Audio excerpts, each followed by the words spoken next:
Hello, and thank you for tuning into the Bonus Point podcast.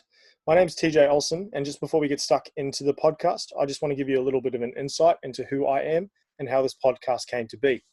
I'm of Māori, or most commonly known New Zealand descent, and grew up most of my life in Australia. But I was also fortunate enough to spend the first few years of my life in New York. By being born in the US, it's given me an opportunity to use my American passport and citizenship to move here to California in 2015. I'm now based here in Los Angeles, have been a professional rugby coach for 10 years, and have been very fortunate to have such a great career so far. But I always knew there was so much more I could do for rugby. The Bonus Point podcast became an outlet for me to give back to the game of rugby I love so much and promote the individuals in and around the game. It will provide a platform for people in the rugby community to share their story, their experiences around their careers, and also give them an opportunity to spark a discussion of subjects or issues they're passionate about. I chose this particular date, April 19th, to record my first episode, as today is the 1-year anniversary of one of my great friends passing, Levi Thompson, aka DJ Method. Although Levi was a staple in the music industry and not necessarily in the rugby community, he was someone who praised people for their success, motivated others during their tough times, and always an advocate for someone to continue working hard to follow their dreams. So even though I always know you'll be with us, Levi, I just want to say on behalf of everyone back in Brisbane, Australia, and across the world, we miss you, we love you, and you'll never be forgotten. DJ Method forever. Okay, now that we've gotten through the introductory information, let's get started. Everyone, this is the Bonus Point podcast.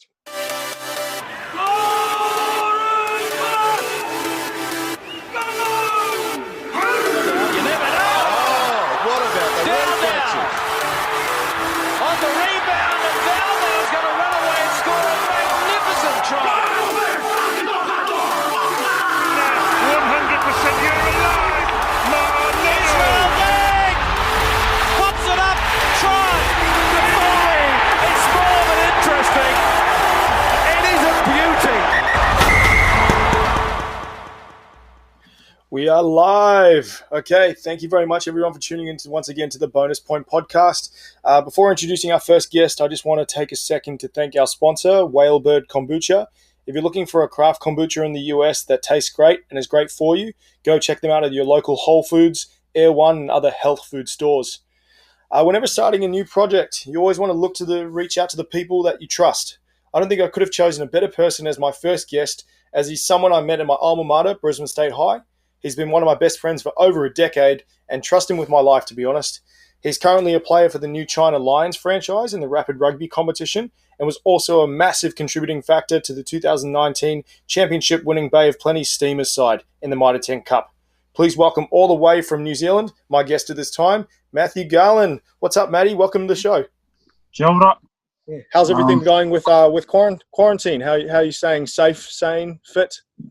Yeah, the main thing I got out of that was sane, trying to keep sane within the isolated, confined spaces. But it's as you know, it's a worldwide pandemic, so everyone's trying to stay safe.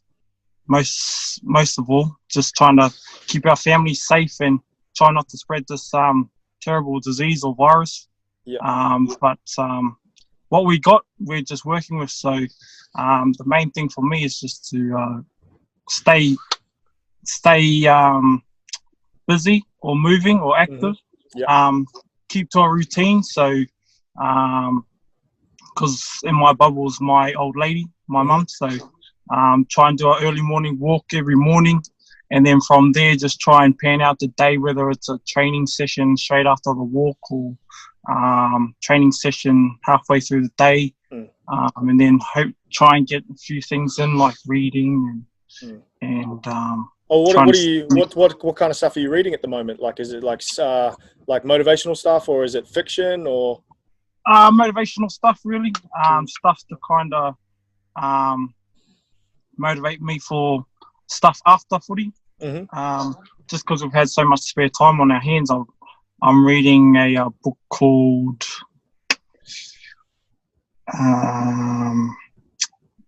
Think Rich.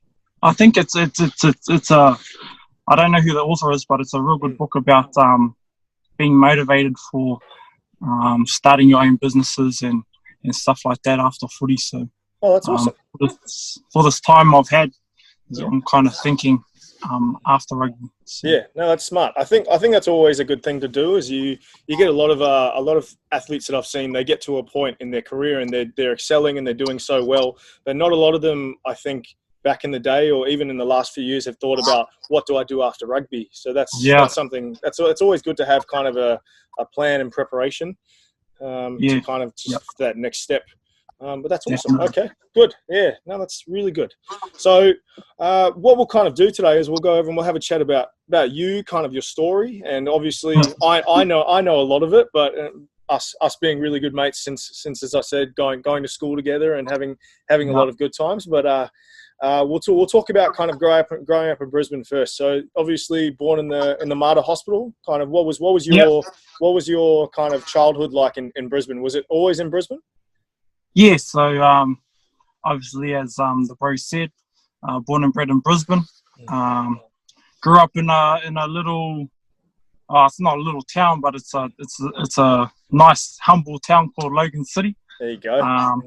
A lot of people will know about Logan City. That come from the same place we grew up in. So just a nice, humble place. And then that's where my rugby started for me.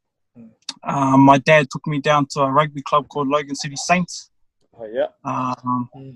And growing up, because my dad's first cousin relation ran that club, so it was like a whānau club for us over there. So we had to go down and support. So I started my rugby career down there.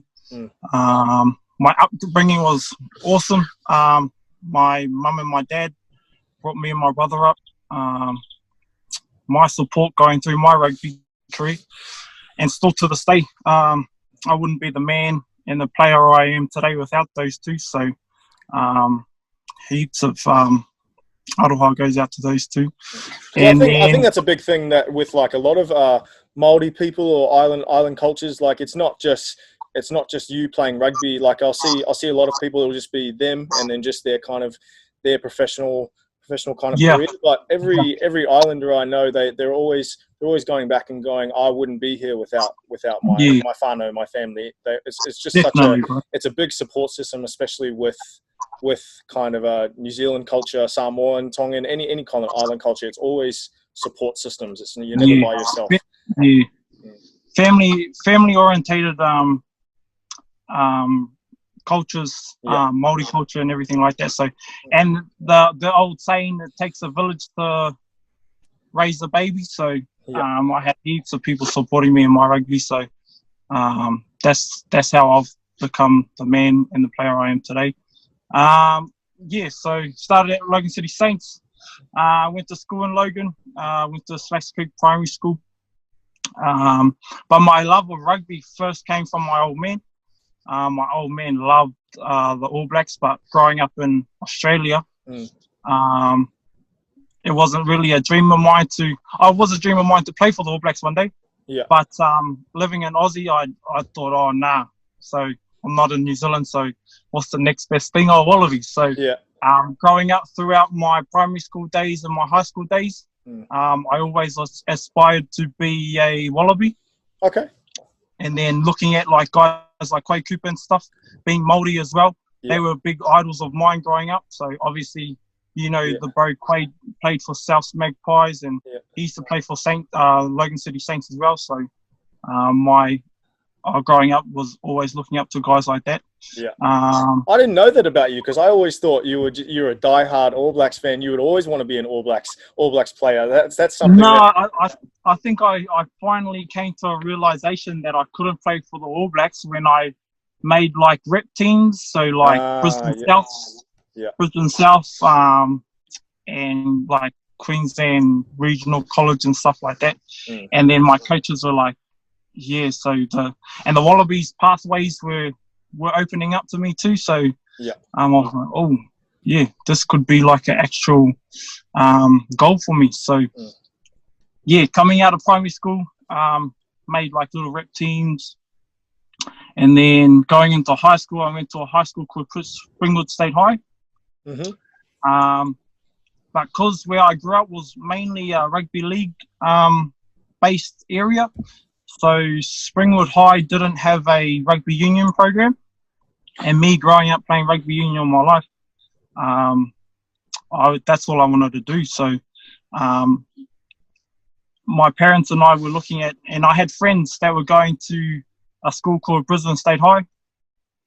And because my rugby was kind of progressing quite well, and we didn't have a rugby union program at my high school. So was it just rugby? Was it just rugby league there, or was there no rugby there? Nah, no rugby at all, bro. It wasn't until like my year 9 they introduced like tennis side. Oh, okay, yeah. But it didn't really take off. As it wasn't as popular as rugby league, so not really too many kids wanted to play rugby as an inter-school sport, as we called it back in Aussie. Yeah. So I didn't really have a choice, bro. So I was really wanted, because I wanted to make rugby my career in the future. So I decided to make the move to a school called Brisbane State High. Best school in the world. There you go. Nice. You know it. Yeah. BSHS, as we call it. Yeah. And then I moved there for rugby. So my main objection was rugby, because for me, school's not my forte. So rugby was my dream and passion. So I decided to move there. What year did you move to Brisbane State High? Because it was 2007 for me. What year did you move? 2008, bro. 2008. Year 10. We were year 10. No, 2007, sorry. Yeah, no, it would have been 2007. Yeah. So we would have came the same year. So yeah. Okay. Oh. And then that's where we met. Yeah. My experiences first coming to State High, bro, I was nervous. Like, I knew the hype around Brisbane State High. Like, if you went to Brisbane State High, you were like the man. Yeah. So talk me through it, because I know for me, obviously, for the early years, for me, it was all about. I was obviously playing rugby for club, but it was all about water polo and swimming for me. That's how I got my scholarship. And then was it something that you and your mum and your family had to go through the interview process to kind of trial for rugby, or was it something that, because I know with a lot of people outside a particular radius, so obviously if you're not near the school in that district, you had to apply for a scholarship. Obviously that's changed, but now these days, I applied for a rugby. It wasn't like a scholarship; it was like a merit, sports merit. Okay. Rugby merit. Yeah. So, and because back then, so when we went to school, Brisbane State High School is obviously not a private school. Yeah. It's a state school, so a public school. Mm-hmm. So you still had to pay your fees. Honestly, it wasn't that much for what we were looking at. So we still had the freedom to actually go to a school that played against private schools, and then still be a public school, so we could still afford to go there. Yeah. I think people that obviously outside of Brisbane wouldn't know this, that Brisbane State High, they're pretty much their backstory was they were the state school that got put into the private school system. Yeah. Because they wanted a state school in there that they could just beat every day, and then they could just every game they play, they're going, okay, we'll include you guys, but this won't be something that will be like, we won't worry about them. And then once they started developing their sports programs and their academia, now Brisbane State High, even though it's still considered a state school, it's one of the top colleges in all of Queensland. Yeah. So, it's one of the most well-renowned GPS schools in Australia. Like, and I think the reason why it's so successful is because it attracts talented players that don't get the opportunity to play private schools and don't have to pay like exorbitant fees and things like yeah, that. Yeah, fees okay. and everything Yeah. like that to actually get to a place like State High or what you call it. So no, it was great. So 2007 went to Brisbane State High, met up. First met TJ, one of my best mates, and then from there, bro, it just my commitment and passion for rugby just kind of accelerated. So talk to me about the program a little bit. So did you go? I think obviously in year 10, were you pretty much, because of your talent and your potential, were you thrown straight into the first 15 program, or was it something where you had to kind of play under 15 A's or under 16 A's and then prove yourself? So when I first went there, obviously, like every new guy coming to a new school, we kind of had to work from the bottom and then work our way up. So when I first went there, I started off in the 15 A's. Okay.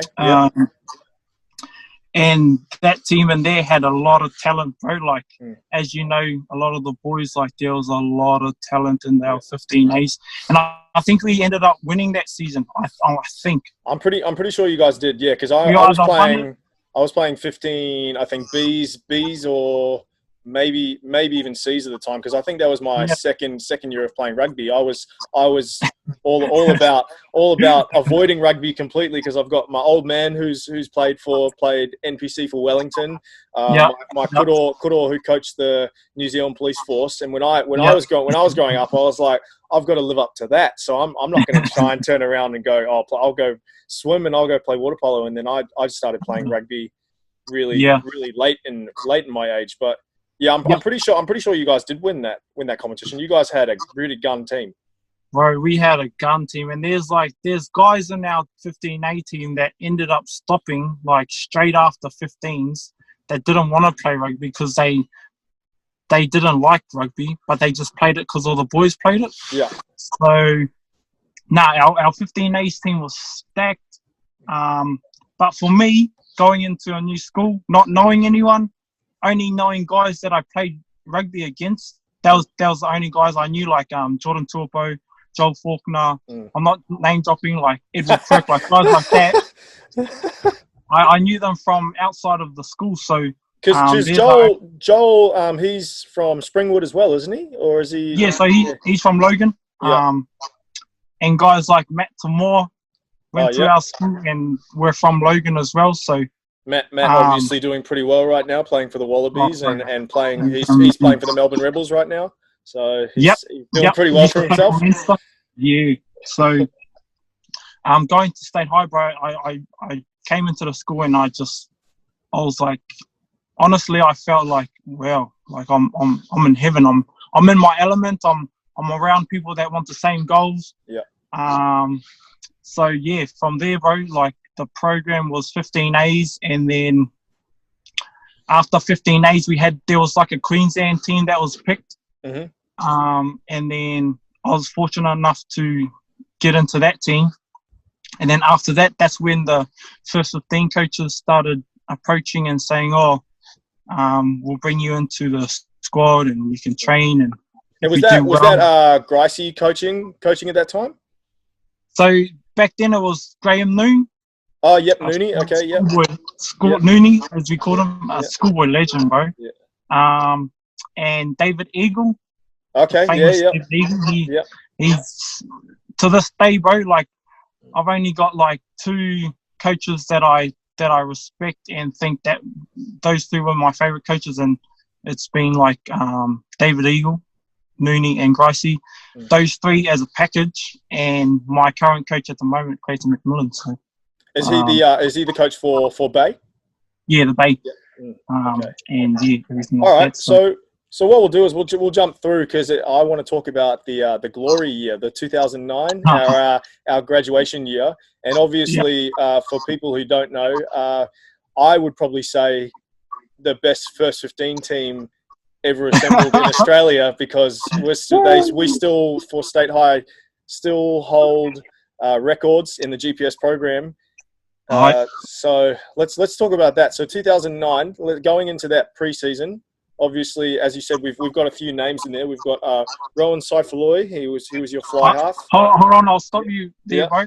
I Yeah. think before we go to 2009, we've got to pay respects to the 2018 because the 2018 were high favourites going into that season. Mm-hmm. But because we just fell short that season, I think was the reason why were so successful in the 2009 season, just because we fell short in the 2008 season. So, all right, let's talk about 2008 then. Oh yeah, just a little brief. No, that's good. Yeah, so 2007 came to State I. 2008 got asked to train with the first 15, and that year going into the first 15 preseason, we were pretty much dubbed favourites going into the GPS season. It was us and Nudgee College and TSS. TSS were like third favourites, but us and Nudgee College were us being the favourites and Nudgee College being like second favourites. And who was in the Nudgee College team at that time in 2008? So Nudgee College team was like Kamami Satauti. Yep. He was a superstar recruit from New Zealand. Stefano Hunt. So I don't. There's a few names in there. Yeah. Okay. Yeah, I don't remember the names off the top of the dome, but they were stacked, and we were stacked. Not necessarily with like superstar players, but like just the right pieces that can get the job done. Pieces, like we were stacked. So I was fortunate enough to actually get. I got to actually play play for the first 15 that year on the wing.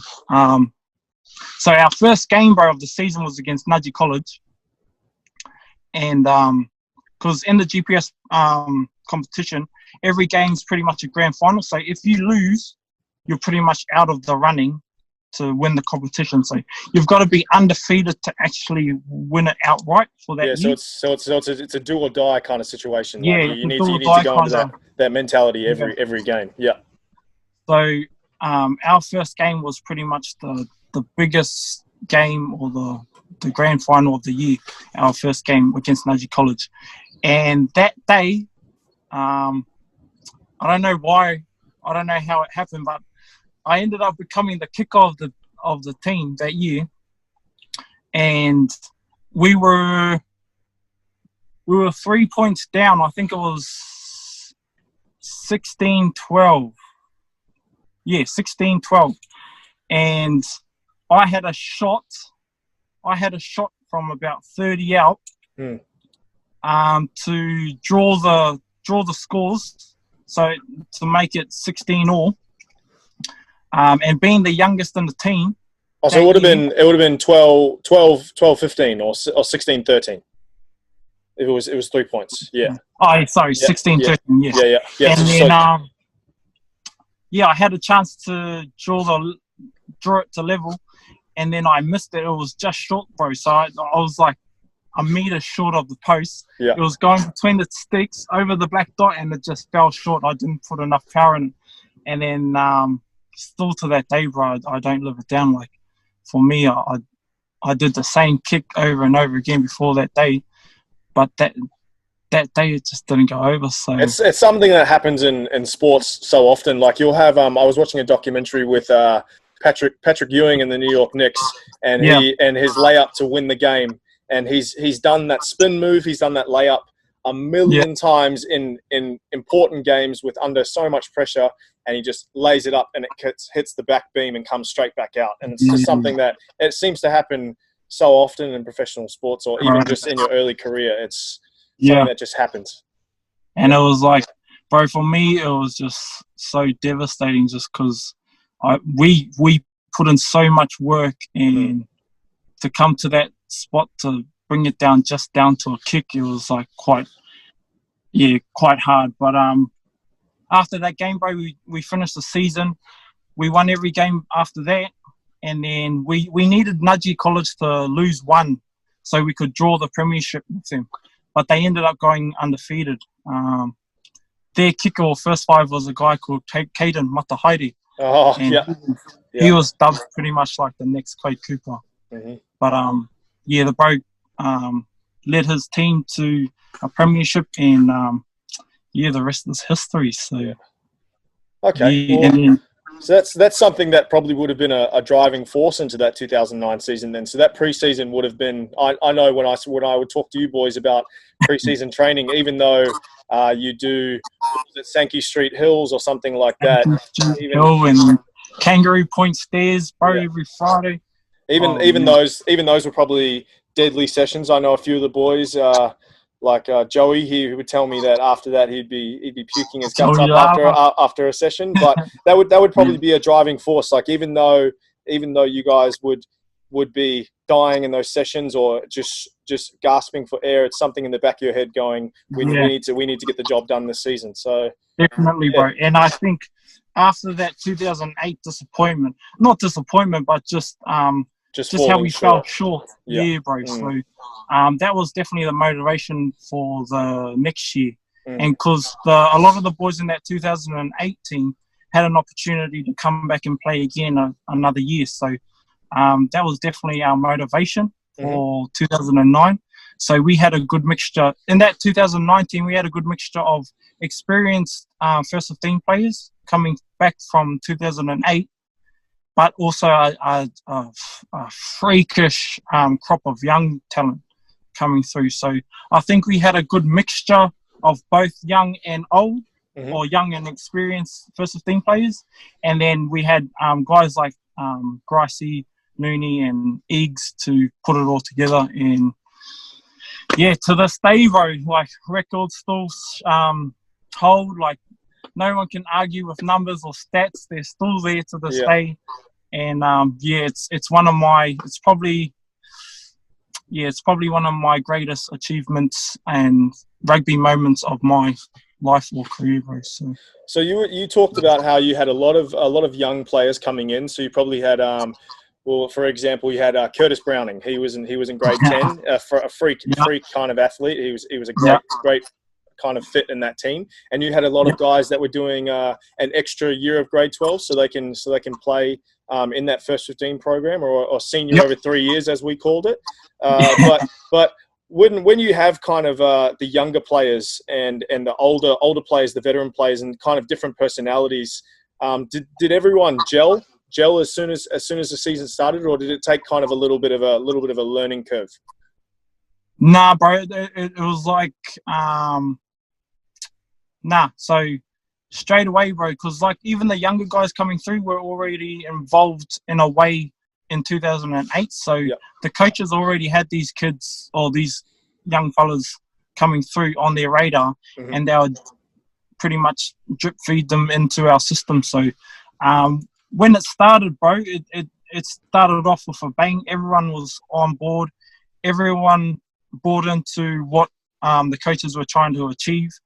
And just the love of the school and the pride we have behind BSHS, and because a lot of the guys have been going to that school since grade 8, and bro, it was the brotherhood. It was like the brotherhood just straight away started from day one of preseason, or the first day we got assembled, and then from there, bro, it was just a crazy train ride to glory.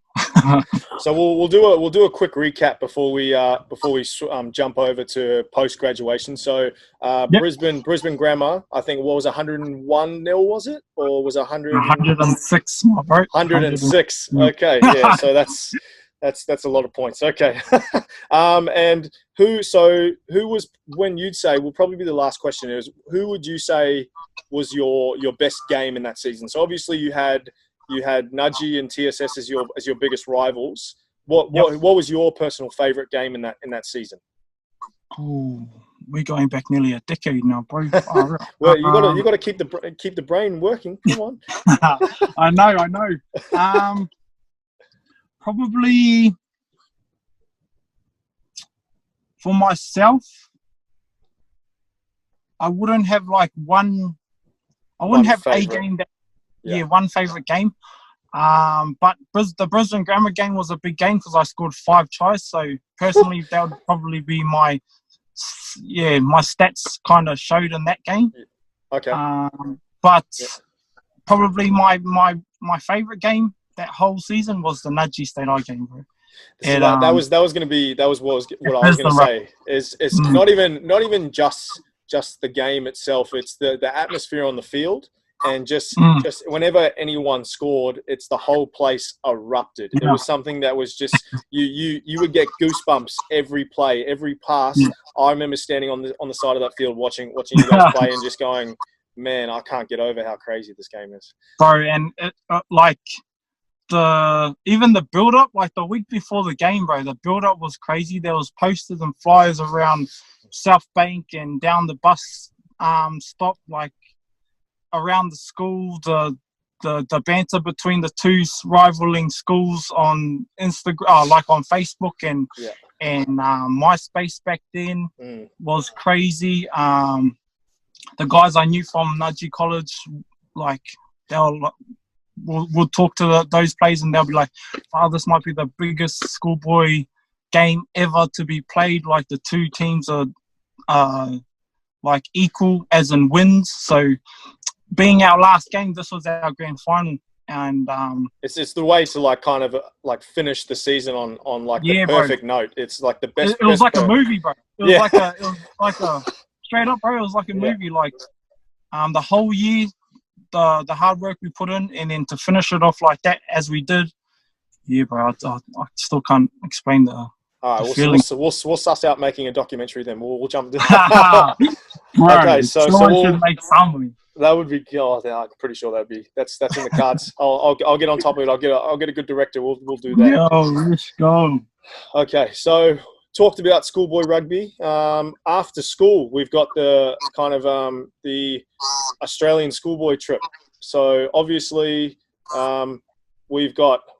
obviously in Australia and in Brisbane, we've got schoolies. So something that a lot of people look forward to, and a lot of the boys in my grade, a lot of my mates like you and Paul and a few of the other boys obviously couldn't make it because of the Australian schoolboys.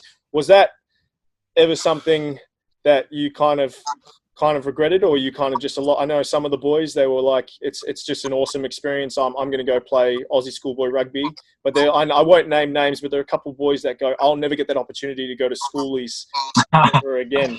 And I'm like, but you get to play for Australian schoolboys and you get to go on a tour. Yeah. So you never had that feeling? Nah, bro. Like, cause like obviously, schoolies is a celebration of finishing our schooling life. The 12 years of our lives that we were at school. It's the big hurrah or whatever people will say after they've achieved something like that. So, but for me, growing up, rugby was my life. So, after high school and having the chance to, like, going into Queensland schools that 2009 year.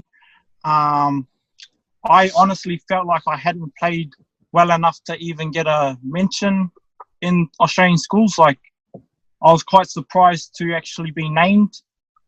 And so I was named in the Aussie A team. So that's the second team behind the schoolboys team. Mm-hmm. And then we played New Zealand schools down in TSS a week before the Australian schoolboys played the New Zealand schoolboys. So I was like trying to play my heart out in that test match the week before to actually get, because they were doing, so if you had played well enough in the Aussie A team, you'd get a call up into the Aussie schools team for this following week. Okay. So I was trying to play my hardest for that team. And then after that game, I didn't get the call up. So I was quite disappointed, as you are, but at the same time, I knew about the end of the year tour for the Aussie schoolboys. So for me, my goal was always to try and make the Australian schoolboys end of the year trip. And schoolies didn't really come into my thought process until like I didn't make that Australian schoolboys side. So I was thinking, if I don't make the end of the year trip, boom, I'll be for the So it was kind of like your consolation prize, something where it's like even okay. All right. Yeah, and but it wasn't my goal to my goal was just trying to make Australian schoolboys and go away. So, schoolies wasn't in my thought process, but that's a good thing. Even as a young fella, even when you're in grade 12, it's all rugby, and that's something that I've kind of seen throughout your years. I'll talk to you, and even one time when we went to kind of Kangaroo Point stairs, and we went and did a workout together, and you gassed me, and I died, but it was always when we talked a while ago, my bro. when we talked about your goals, your ambitions, it was always just rugby. So I think that's something that it's a good thing to think that whenever you're putting yourself in a position to do something, it's always headstrong into your goal. You're never second guessing it. It's just that. Yeah, bro. It was like it was my passion and my desire to actually do really well in rugby throughout my high school years. So yeah, that was my goal at the end of the day. Okay. All right. We'll jump forward and we'll jump to club rugby. So. You made the jump straight to Jeeps Ashgrove and started playing. Was it straight into Premier Grade, or were you playing reserve grade, or what was kind of the transition? So after school, after Australian Schoolboys in 2009, 2010 came along, and I had the decision to try and find a Premier Grade club to play for in Brisbane. Mm-hmm. And then at the same time, all my mates were going to the big clubs like East Tigers, Sunnybank Dragons, South Magpies. Like all my mates, you'd think after school you'd follow your mates and go, yeah, bro, that's us. We'll go to Sunnybank, or that's us. We'll go to East, or we'll go to South. I kind of looked at it as in a different way. Like I kind of needed to go to a club where no one was, like none of the boys from school were. Was it separating yourself to kind of prove your worth in your own light? It wasn't just other people and other pieces. It's about proving yourself. Not proving myself, but just trying to be different. And I wanted to be in a different environment where I didn't know anyone. I was going in with a fresh slate, so I just wanted to grow my rugby. Yeah. And I think Jeeps was the perfect club for me going out of school. Like they helped me with a lot, even with training programs, just the support they have for their players at Jeeps too. Mm-hmm. If I had a club to go back to in Aussie, like if I had to move back to Aussie, bro, and I had to choose a club, straight back to Jeeps, bro, without hesitation. So that's not something you hear very often. It's like, especially when you're straight out of school or when you're younger, a lot of people go to their kind of comfort zone. They stick with what they know, or kind of what will be the best transition for them to keep them grounded. But I think that's a really bold move to go to a whole new different club on the other side of town, where it's something that's crazy. It's like I said, it was like way out of my comfort zone. So me growing up playing rugby, I was always around like the bros, like the Cuzzies, the Māori boys, Islander boys. Like we were always together playing rugby in the area I grew up in. And then for me as a Māori boy, going away from that, like going right over to the north side of Brisbane and going to a team where it was like majority of them are like Pākehā or Aussies.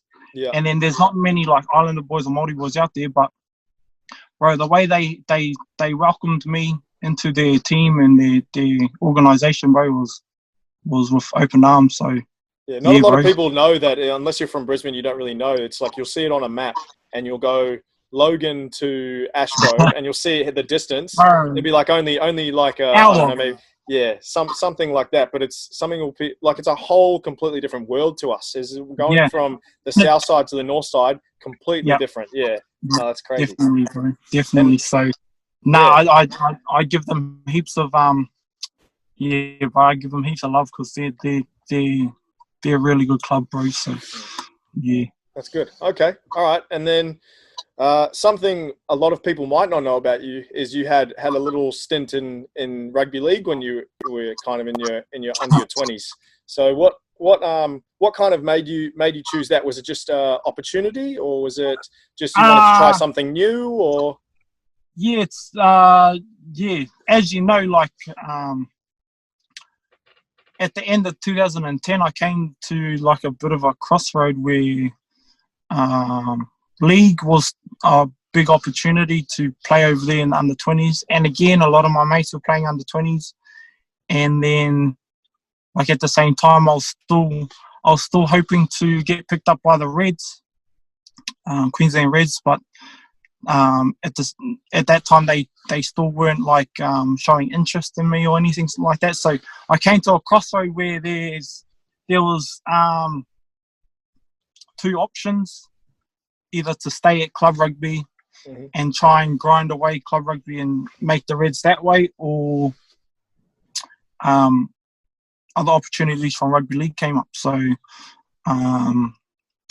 my agent at the time reached out to a couple league clubs, and he came back with the Brisbane Broncos and the Gold Coast Titans. But at the time, they weren't like 2-year, 3-year deals or a year deal, like full time. They were trial and train offers. So like I had to go there for a week or two to trial out, train with them for full time for 2 weeks, and the coaches will either say, oh yeah, you stay, you're good enough to stay and we'll sign you, or you're not good enough and we'll let you go. So yeah, bro, Lee came around. I decided to go with the Gold Coast Titans just because of the location as well, Gold Coast, and it was a little bit easier for me to get from Logan to Gold Coast, just jumping on the express train from Logan to Gold Coast. So that is a pretty clutch express train. I do like that one. Oh, that one's good. Yeah. And so talk me through. We'll just do a brief chat about the season there. But what was kind of the transition? Because obviously you've played league before and you've obviously know the game. But what was kind of playing union for so many years and then going back to rugby league? What was that kind of transition back into league? Were you struggling with the game a little bit, or was it kind of just easy? It was both easy and hard. So like the training programs and stuff were crazy hard, just to keep up with the high demand in fitness and physicality. But like the set plays and stuff in league were a little bit to get around. They weren't hard, like they weren't the hardest plays like as in rugby. But me not playing rugby league very much in my junior days, I didn't really know what to expect. So it was kind of hard and easy at the same time. But for me, it was quite difficult to. I liked playing league, but it was like a fun game. It wasn't really. I wasn't like the way I play rugby. I don't get the same feeling playing league. So you wouldn't, if you had an opportunity to go back to league and potentially take a contract, maybe in the NRL or the Super League, would you ever consider that, or was it something you're just all rugby union?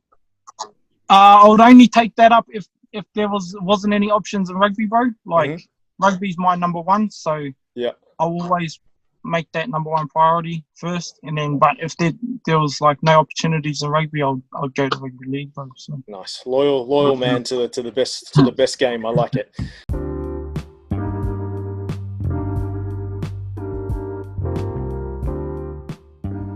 Coming up on the next episode is part 2 of Matt Garland's interview on the Bonus Point podcast. Don't forget to click the subscribe button so you can get notified of new episodes that drop.